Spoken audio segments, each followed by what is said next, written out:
हल्ली जरा वेगळाच वागतो हा विश्व. काय गे, याचं लग्न वगैरे ठरलं का? जानू, हां? अगं काय विचारते मी, या विश्वाचं काही लग्न बिग्न करण्याचा विचार आहे का? नाही आई, मला नाही माहित. तुला नाही माहित म्हणजे? अगं मैत्रीण आहेस ना, चौकशी नको का करायला? हो ग, पण काय ग, काय झालं? अशी हरवल्यासारखी काय बडबडतेस? काही होतंय का तुला? नाही ते आता काय सांगू आईला. विश्वा इथे येऊन गेला होता हे जर जयंतला कळलं तर काय अनर्थ होईल. आई, तू तू माझ्यासाठी एक करशील का? अगं करशील काय विचारते? लाडूबाईचे लाड करायलाच आली आहे ना मी. काय हवंय सांग?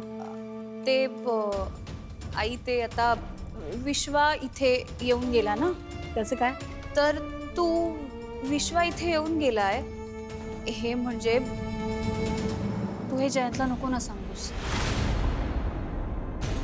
काय?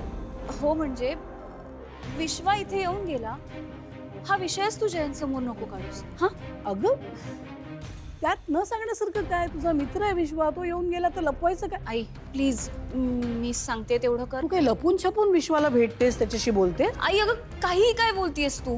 मी का चोरून बोलू विश्वाशी? आणि मुळात विश्वा आहे तो माझा मित्र आहे तो. आणि तसंही जयंत माझ्या कॉलेजच्या सगळ्याच फ्रेंड्सना ओळखतो. त्याला माझ्या फ्रेंड्सचा काहीही प्रॉब्लेम नाही आहे. पण विश्वा असा अचानक घरी आला ना, आता हे जर का जयंतला कळलं तर ते त्याला कितपत आवडेल माहीत नाही, म्हणून म्हणतेय तुला मी. आणि त्यात जयंत ना थोडा पॉझिटिव्ह आहे अगं माझ्या बाबतीत. एक मिनिट, पण मला सांग, जयंतरावांना आवडणार नाही विश्वाचं येणं असं का वाटतंय तुला? याआधी असं काही घडलंय का? हां?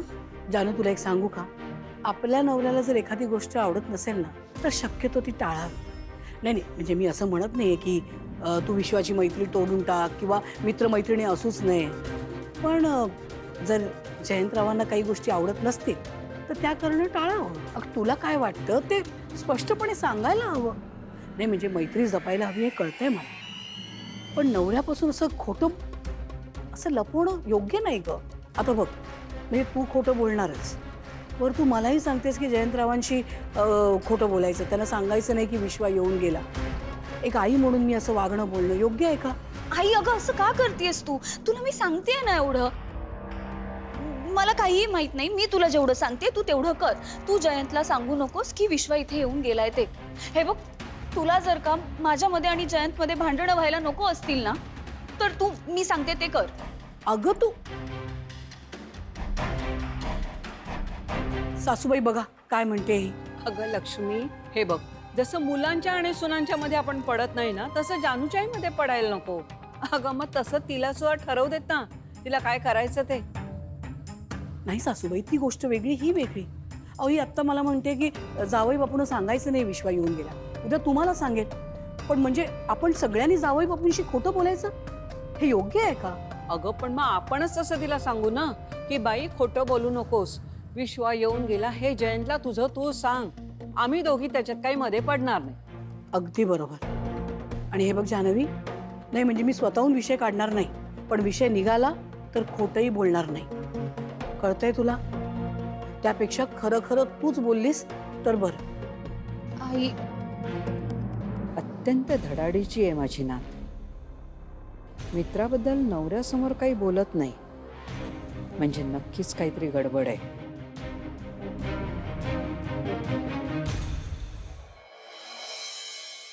आजीने सांगितलंय आईच्या मनामध्ये विष कालवत राहा, भावना विरुद्ध कान भरत राहा. पण सोपं आहे का ते? त्यात ती आनंदी निघून गेली. काय करू?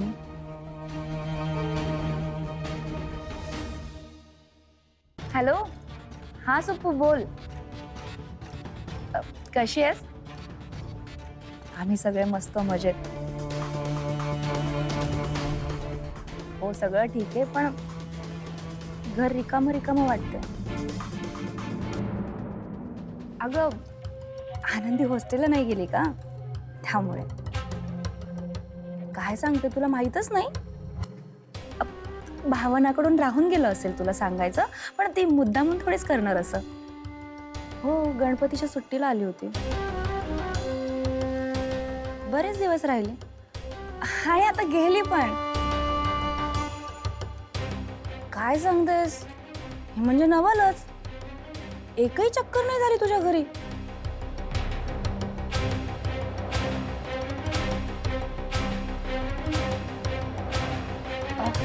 अगं लहान मुलं असतातच असे, लळा लावतातच. आता तुला नाही का आनंदीचा लळा लागला, तसाच भावनाला पण लागला ना. काय करणार, तुझ्या आईने वचन घेतलं ना तिच्याकडून. ती तरी काय करणार बिचारी. बरं ऐक ना, बाकी सगळे ठीक आहे. मी जरा कामात आहे, आपण नंतर बोलूयात. हां, मी करते तुला फोन. Bye bye. आई, सुपर्णा आनंदीची आत्या, तिचा फोन होता. तिचा फार जीव तुटतो आनंदीसाठी. बघा ना, ॲक्सिडेंटमध्ये भाऊ गेला, आई गेली, बिचारी आनंदी राहिली होती तर ती पण भावनासोबत गेली. फार अन्याय केला देवाने या कुटुंबावर. निदान सुपर्णाला आनंदीचा सहवास तरी मिळायला हवा होता, हो नाही? सुपर्णाने कशाला द्यायचा ताबा आनंदीचा भावनाकडे? त्या सुपर्णाच्या आईने वचन दिलं होतं, पण वचन म्हणजे काय कोर्टाचा कागद आहे? असं कसं आहे? भावना असा कसा हक्क सोडेल? तुम्हाला माहिती आहे का, सुपर्णाच्या भावाने फार मोठी रक्कम ठेवली आहे, जी व्यक्ती आनंदीला सांभाळेल तिच्यासाठी. आणि सुपर्णाला डाऊट आहे की भावना हे पैसे हडप करण्यासाठीच आनंदीला घेऊन गेले. म्हणजे आधी श्रीकांतची मुलगी आणली, मग गाडे पाटलांची सून झाली. काही लोकांचा ना फक्त पैशांवर डोळा असतो. म्हणजे असं मी नाही, लोक म्हणतात.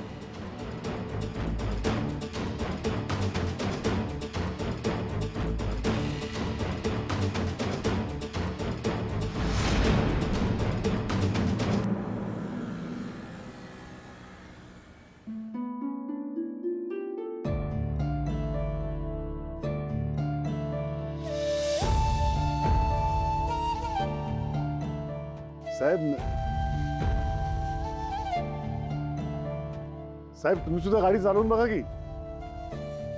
नाही, मला ही गाडी आता चालवता येणं शक्य नाही.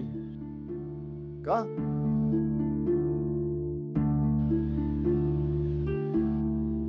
नाही, काय झालंय, हल्ली समोरनं येणाऱ्या गाडीचा स्पीड, डिस्टन्स याचा अंदाज येईनासा झालाय. वय झालंय ना, त्यामुळे असेल. नाहीतर मी या गाडीला असं उभं राहू दिलंच नसतं. रोज चालवली असती. सर गाडी जितकी चालती राहील ना तितकी ती चांगल्या कंडिशनमध्ये राहते. आणि माझी बायको नेहमी म्हणते, लक्ष्मी नाव आहे तिचं, ती नेहमी म्हणते की प्रत्येकाचं नशीब असतं. म्हणजे अगदी निर्जीव वस्तूंचं सुद्धा नशीब असतं. माणसाचं नशीब आपण बदलू शकत नाही, पण निर्जीव वस्तूचं बदलू शकतो. दळवी, तुम्ही मगाशी म्हणालात ते अगदी बरोबर आहे. गाडी ही धावती असायला हवी. तिला रोज मायेचा स्पर्श व्हायला हवा. तो तुम्ही करू शकता.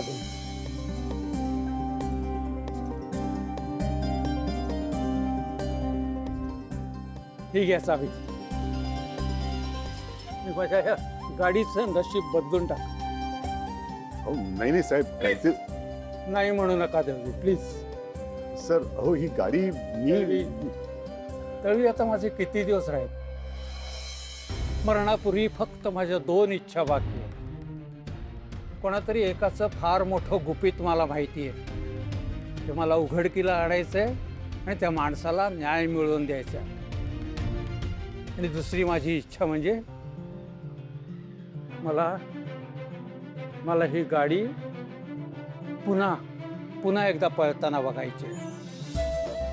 तुम्ही तुमच्या घरून गॅरेजमध्ये येताना रोज ही गाडी घेऊन आलात ना, तर मी भरून पावेन दळवी. प्लीज, माझी ही इच्छा तुम्ही पूर्ण करताय असं समजा.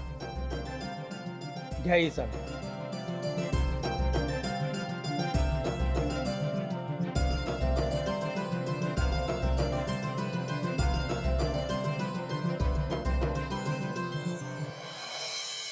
धन्यवाद सर.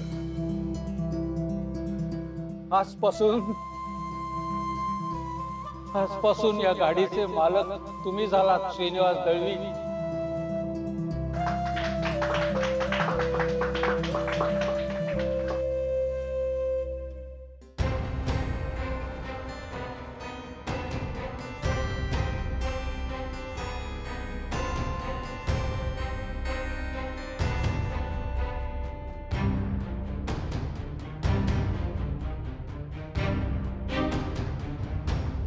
आणि हे बघ जान्हवी, नाही म्हणजे मी स्वतःहून विषय काढणार नाही, पण विषय निघाला तर खोटंही बोलणार नाही.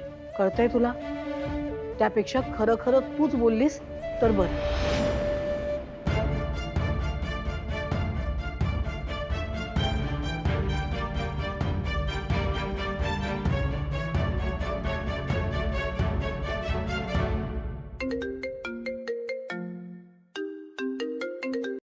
बोल जानू.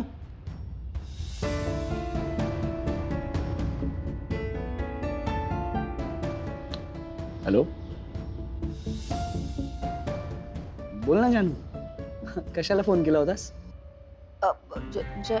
जयंत, मला तुला काहीतरी सांगायचं होतं. काय झालं जानू? तुला बरं वाटतंय ना? तुझी तब्येत ठीक आहे ना? भूक लागली का तुला? जेवलीस? हे बघ जानू, मला खरं खरं सांग, तुला काय वाटतंय? उलटीसारखं होतंय का? हे बघ बघ, मी काम सोडून घरी येऊ का? तुला जे वाटतंय ते मला मन मोकळेपणाने सांग, ओके?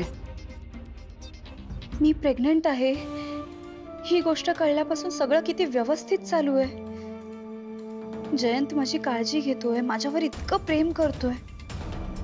आणि जर का आता मी विश्वाबद्दल जयंतला सांगितलं तर सगळं संपेल. कारण विश्व ऑफिसला जाण्याऐवजी इकडे आलं आहे हे जयंतला कधीही सहन होणार नाही. आणि मुळात आम्ही इतके चांगले मित्र आहोत ही गोष्ट मी जयंत पासून लपवलीये. पण आता मी तरी काय करू? मी कुठे विश्वाला घरी बोलवलं होतं? जानू, जयंत, अरे ह्यातलं काहीही झालेलं नाहीये. मी एकदम व्यवस्थित आहे. फक्त घरात बसून बोर होतंय मला. मला असं विचारायचं होतं की मी जरा बाहेर जाऊन फिरून येऊ का? आणि तसंही डॉक्टरही म्हणालेत ना, आता थोडा वॉक घेत जा, तब्येतीसाठी चांगला असतो. प्लीज जयंत. तुला माहिती आहे ना जानू, मी तुला कधीच घराबाहेर पाठवत नाही. म्हणजे मला तुला घरात कोंडून ठेवायचं असतं अशातला भाग नाहीये जानू. हे बघ, असं असतं तर मी घरी आजी आणि आई आल्यावर तुम्हाला घराचा लॉक कोड काढून कधीच दिला नसता. पण लोक जानू, मला जेन्युइनली काळजी वाटते तुझी. बघ, बाहेर तुला कोणी काही केलं तर, तू कुठेतरी अडखळून पडलीस तर? जयंत, तरी लहान मुलगी आहे का मी? स्वतःची एवढी काळजी तर घेऊच शकते ना.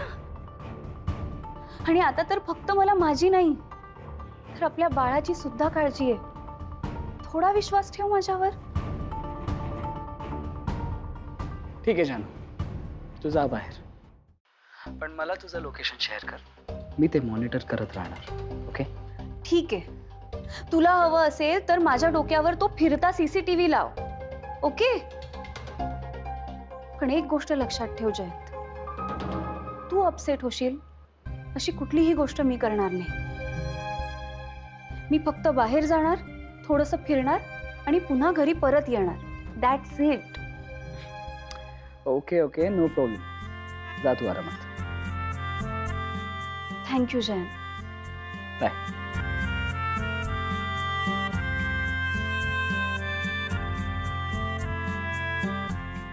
काहीही म्हण, पण डॉक्टर गुळगुळेंमुळे जयंतमध्ये छोटे छोटे का होईना पण पॉझिटिव्ह बदल झालेत. I am so happy for you Jayant.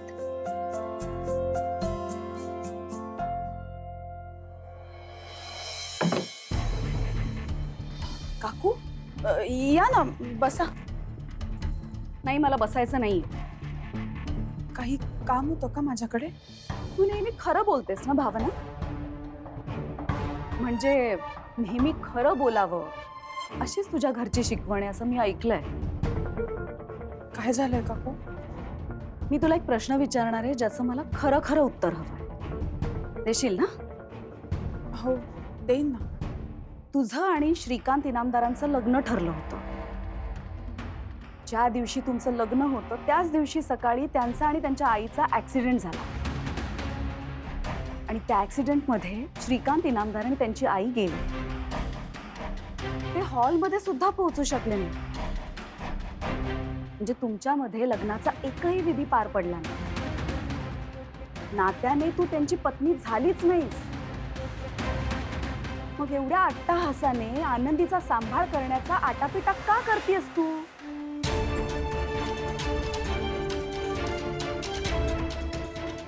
कारण मी श्रीकांत सरांच्या आईंना वचन दिलं,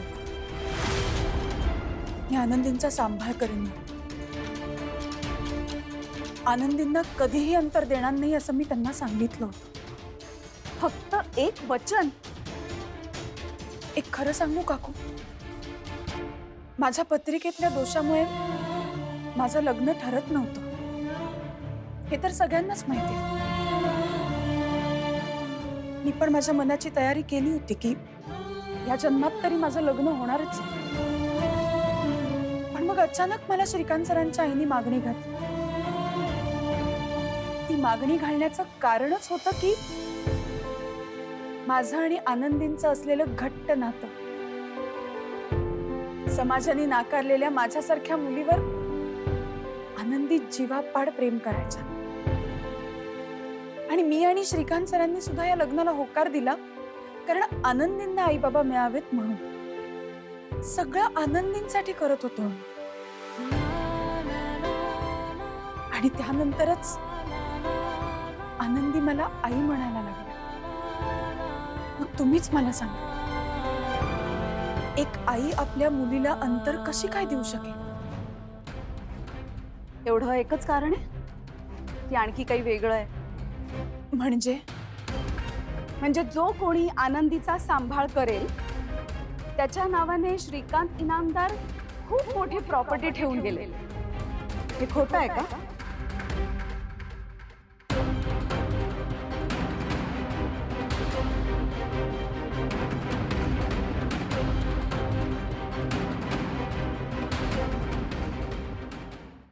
आई येते ग. जानू, थांब थांब. अगं ऐक, रस्त्याच्या कडेकडेने चालायचं हा, आणि आजूबाजूला बघायचं, गाड्या घोड्या असतात हा, आणि लोकांचा धक्का लागणार नाही याची काळजी घ्यायची. आई अगं किती सूचना देतेस तू मला. तू विसरतेस का? लग्नाआधी मी एकटी कॉलेजला जायचे आणि बसने हिंडायचे मी. आठवलं? आठवतंय बरं. तेव्हा एकटी होतीस तू, आता 2 जीवांची आहेस. जास्त काळजी घ्यायला पाहिजे.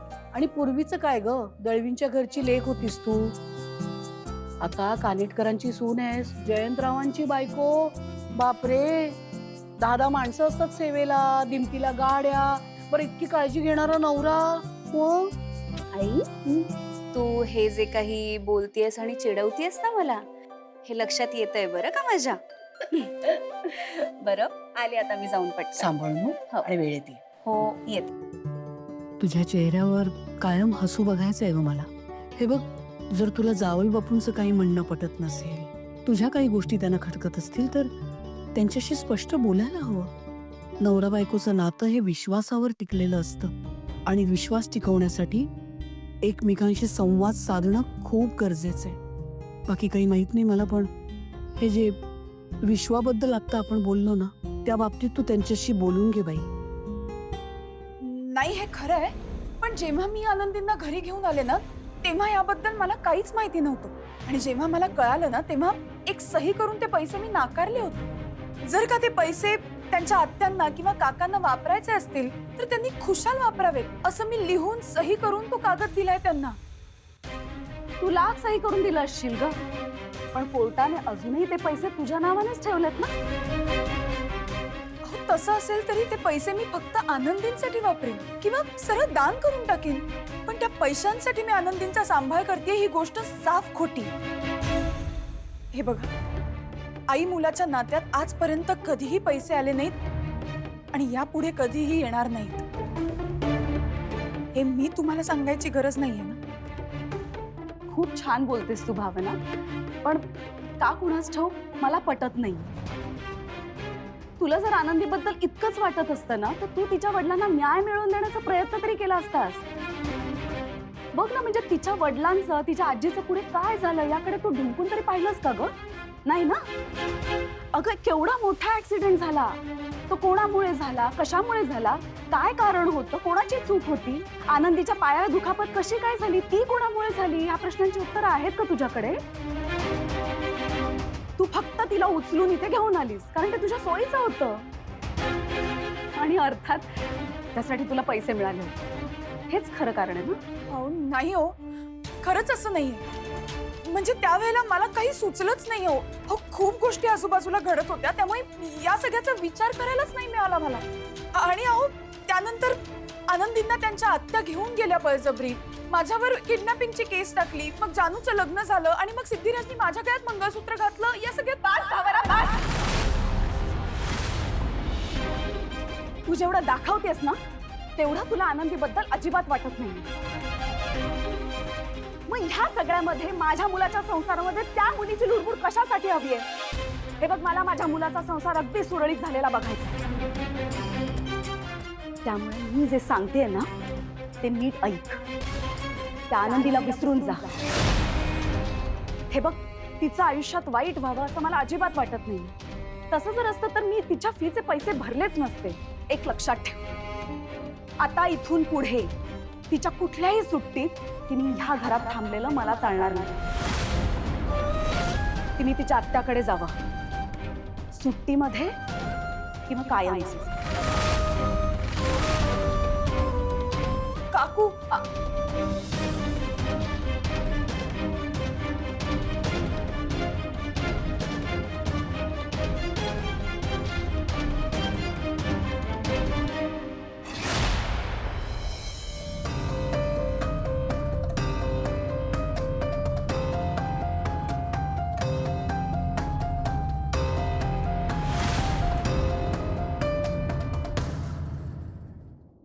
विश्वा, तू जानू, मला त्या दिवशी जाणवलं की तुला खूप काहीतरी महत्त्वाचं बोलायचं होतं माझ्याशी.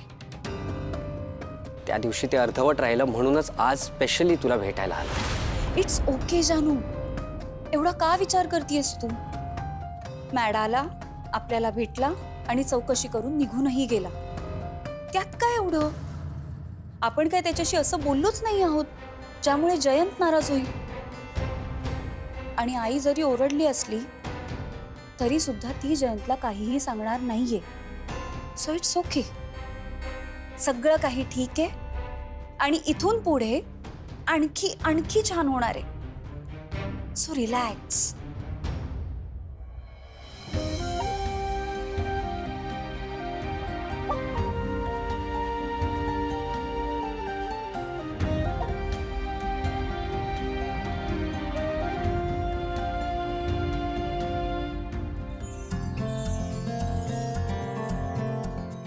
अरे वा, छान दिसतायत फुलं.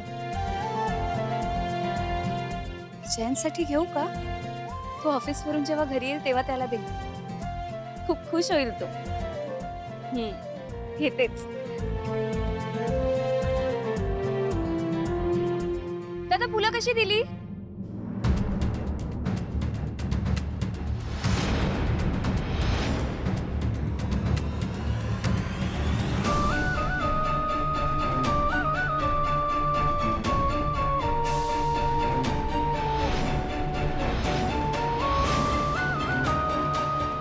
दादा तुम्ही? मॅडम तुम्ही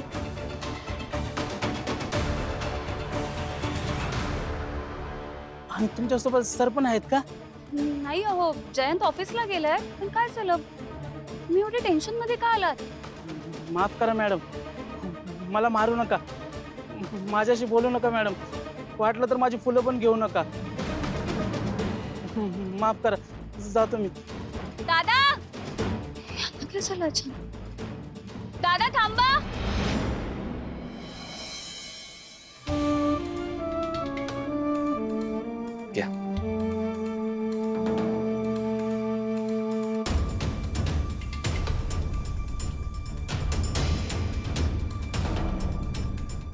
अजून हवंय?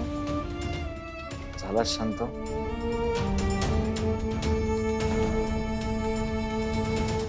सांगा आता काय झालंय मला? माझं फार चुकलंय सिद्धिराज. मॅडम, अहो आईचं बोलणं नका मनावर घेऊ एवढं. ठीक आहे, आजच्या काळात कोणालाच हे खरं वाटणार नाही की तुम्ही एवढ्या मोठ्या प्रॉपर्टीवर पाळणी सोडून आनंदीला सांभाळत. नाही नाही, मी त्याबद्दल नाही बोलत आहे. मग काकू जे म्हणाल्या ना की अपघातानंतर मी श्रीकांत सर आणि पर्यायाने आनंदींना न्याय मिळवून देण्यासाठी काहीच केलं नाही, ती गोष्ट माझ्या मनाला खूप लागली. अशी कशी वागले हो मी? मॅडम, हे जे काय तुमचं असतं ना, या जगात सगळ्या चुकीच्या गोष्टींची जबाबदारी जे काय तुम्ही स्वतःवर घेता, खरंच जगाने शिकलं पाहिजे तुमच्याकडनं काहीतरी. सिद्धिराज, नाहीतर काय, अहो आई एक काहीतरी बोलून गेली मग तुम्ही तेच मनात धरून बसलाय. अहो पण बरोबरच बोलल्या ना त्या. मी तपास करायला हवा होता. म्हणजे तो अपघात कसा झाला, कुणी केला, कुणी मुद्दाम केलं का काय झालं, काहीतरी विचारायला हवं होतं. मॅडम, अहो तपास करायला ती काही किडनॅपिंग किंवा मर्डरची केस नाही आहे. ऍक्सिडेंट मध्ये टायमिंग चुकलेलं असतं, म्हणूनच त्याला अपघात म्हणतात. त्यात काय तपास करणार होता आपण? अहो पण तो अपघात होता हे सिद्ध कुठे झालंय? आणि तेच सिद्ध व्हायला हवं. त्याशिवाय मला आता स्वस्थ नाही बसता येणार. ज्या गाडीने श्रीकांत सरांच्या गाडीला धडक दिली ना, ती गाडी निघून गेली हो. कोणीच थांबलं नव्हतं. म्हणजे एखादा माणूस जर का असता ना तर चौकशी करायला थांबला असता, निदान बघितलं तरी असतं. पण त्यांनी तसं नाही केलं. नाही, त्याला असं सोडायचं नाही आपण.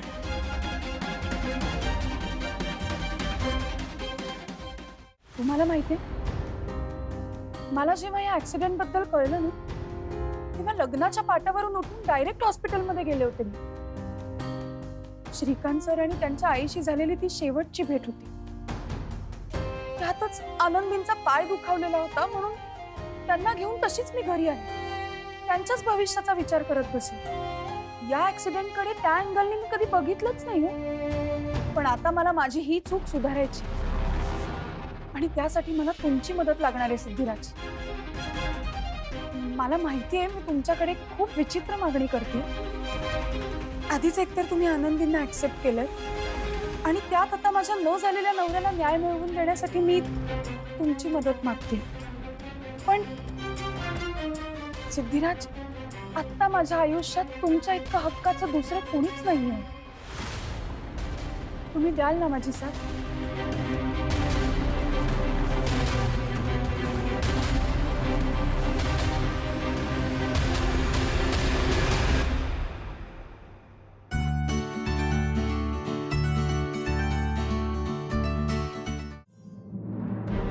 काय बोलताय तुम्ही? मी का मारू तुम्हाला? हो, आपली जुनी ओळख आहे ना. म्हटलं तुमची विचारपूस करावी. तुम्ही काम करत होतात आमच्याकडे, मग आता असं का वागताय? अहो ते तर चुकलंय माझं. तुमच्याकडे काम नाही केलं असतं तर बरं झालं असतं. जाऊ द्या मला. आणि ते आता सगळं नकोय मला. मला माहिती आहे का तुमच्या मिस्टरने माझी काय हालत खराब केली. हे जर आठवलं ना तर माझ्या अंगावर काटा येतो मॅडम. म्हणजे असं काय केलंय माझ्या नवऱ्याने? काय नाही मॅडम, जाऊ दे मला, जाऊ द्या. अहो मॅडम, मी तुमच्या पाया पडतो. अहो कसं तरी जगतोय मी, मला सुखाने जगू द्या. अहो घरी बायको पोरं आहेत माझी, मला त्यांना आनंद नाही करायचं मॅडम. जातो मी. दादा थांबा.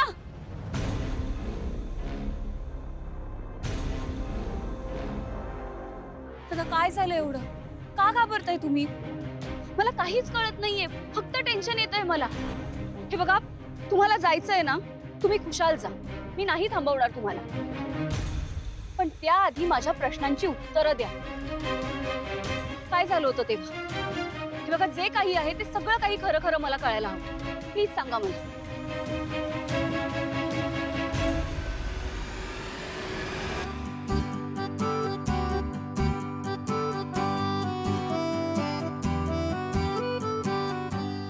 कोणाची गाडी आहे? सावई बापूंची तर दिसत नाही. आणि गाडी सरळ सरळ गेटच्या आत. कमाल आहे. कोण? अगं! ही कुठली पद्धत आहे? ही पद्धत मी या गाडीतनं आलोय हे सांगायची आहे. अय्या, तुम्ही आणली? बरं बरं, या परिसरात डिलिव्हरी आहे वाटतं. अग्गा, सगळं तूच ठरवणार आहेस का? मी काही बोलू का? पण मी कधी काय ठरवलं? अरे हे बघ, आता मी बोलला, कळलं? फक्त मी कधी बोलला. ठरलं? आत्ता ठरलं. बरं ठीक आहे, बोल. हो.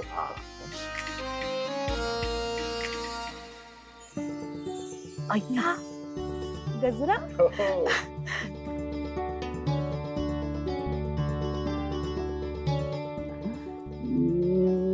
हो काय काय?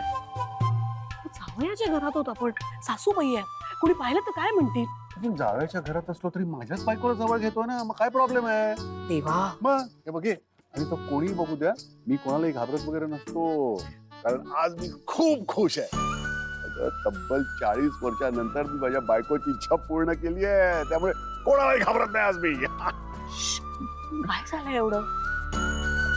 ही जी गाडी आहे ना, ती मी डिलिव्हरी करता आणलेली नाहीये. मग?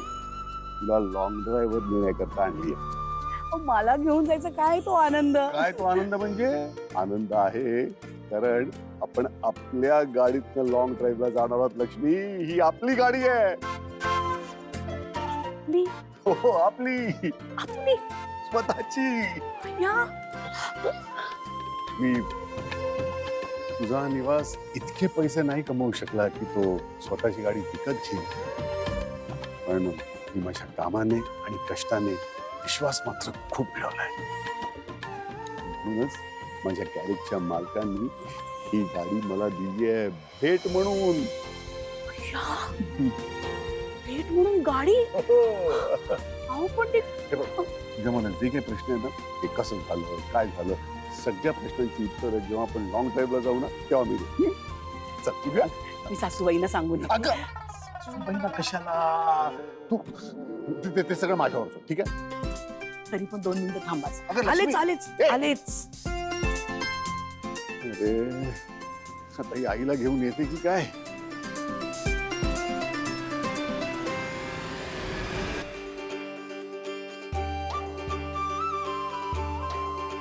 अहो काय? लक्ष्मी, मला ना नेहमी या गोष्टीचं नवल वाटतं ग. तुला हे सगळं अगदी करेक्ट कसं काय सुचतं प्रत्येक वेळेस? अहो, पूजा केल्याशिवाय गाडी बाहेर कशी घेऊन जायची? आणि या गाडीचं तर खासच कौतुक आहे. आमच्या ह्यांना गाडी भेट म्हणून मिळाली आहे. त्यांचं कौतुक आहेच, औक्षण करून गाडीचं नको का कौतुक करायला? तुला सांगू का, जेव्हा तू आतमध्ये गेलीस ना, मला वाटलं की तू आईला बोलवायला गेलीस, आईला घेऊनच बाहेर येशील. आणू का त्यांना? ए नको, काहीतरी काय आहे. हे घे. सावकाश सावकाश. प्रेमातली अनोखी वाटा घाटी, माझे सारे सोहळे तुझ्यासाठी. प्रेमातली अनोखी वाटा घाटी, माझे सारे सोहळे तुझ्या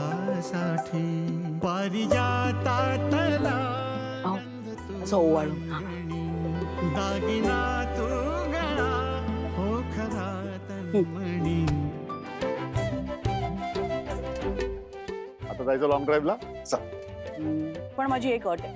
आता काय इथून निघालो की पहिलं देवळात जायचं आणि मग तुम्ही मला कुल्फी खायला घालणार.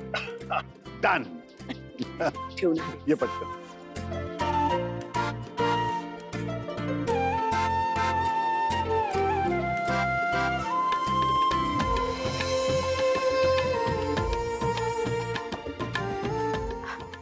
अहो चला.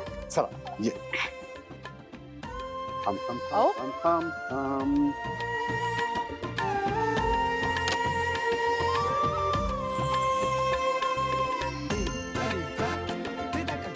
हा हो.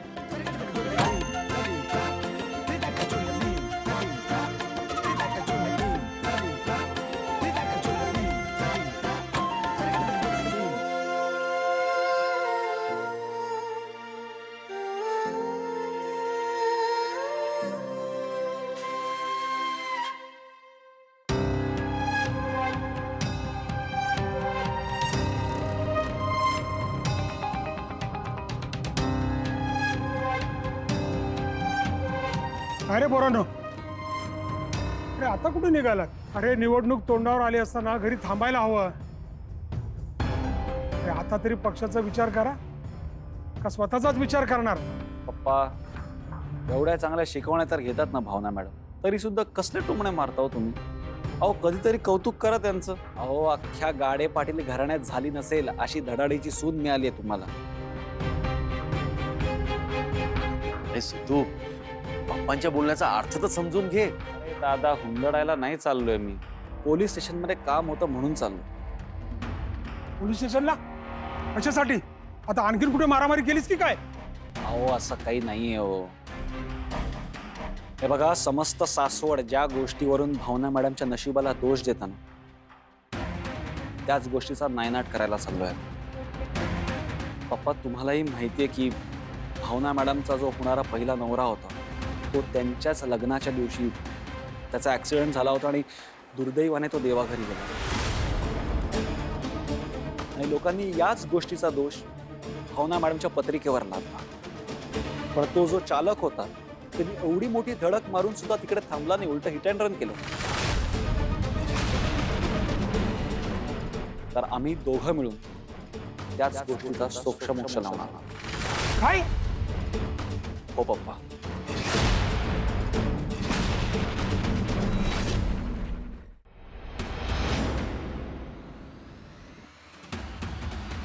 आशीर्वाद घेतो तुमचा.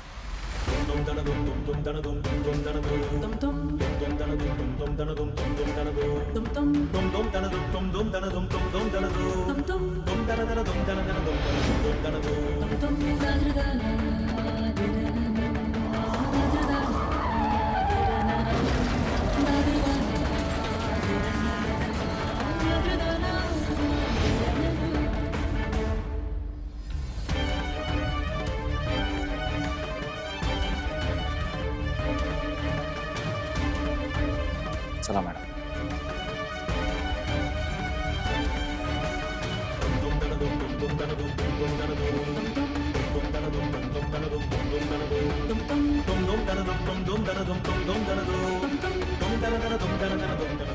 पप्पा, या पोलीस केसचा इलेक्शनवर काय परिणाम होईल? इलेक्शन मरू दे रे, माझ्या भविष्यावर काय परिणाम होईल हे विचार. म्हणजे मी जे काय सांगतोय ते नीट लक्ष देऊन ऐक.